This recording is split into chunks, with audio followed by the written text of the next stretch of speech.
ভারতের জনসংখ্যার ৩৭৭ মিলিয়ন ১৯৯৭ থেকে ২০১২ সালের মধ্যে জন্মগ্রহণকারী জেনারেশন জেড প্রজন্মের সদস্যরা। যে প্রজন্মের সদস্যরা কর্মক্ষেত্রে প্রবেশ না করলেও বড় অবদান রাখছে দেশটির ভোগ ব্যয়ে।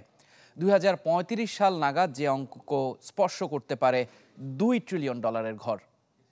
বসুন্ধরা ডায়াপেন্ট এখন আরো উন্নত। এই hot air through top sheet দ্রুত শোষণ করে সোনামণিকে দেয় কোমল অনুভূতি।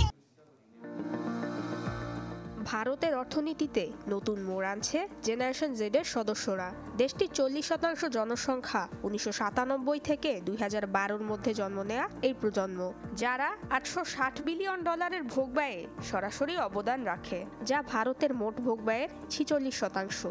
বোস্টন কনসাল্টিং গ্রুপ ও স্ন্যাপচ্যাট ইনকর্পোরেশনের যৌথ প্রতিবেদন বলছে 2025 সালে এই প্রজন্ম $2 ট্রিলিয়ন ভোগ ব্যয়ের হিস্সা হবে।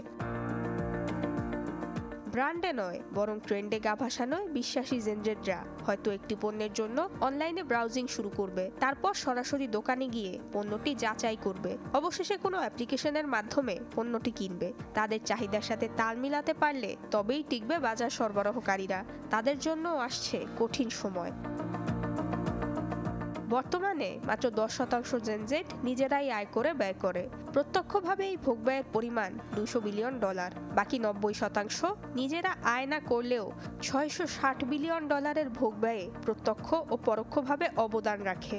প্রতিবেদনে বলা হয়, তাদের পরিবারের সদস্যদের ব্যয়ের সিদ্ধান্তে জেনজেডদের প্রভাব থাকে। নুসরাত মৌমি, চ্যানেল 24।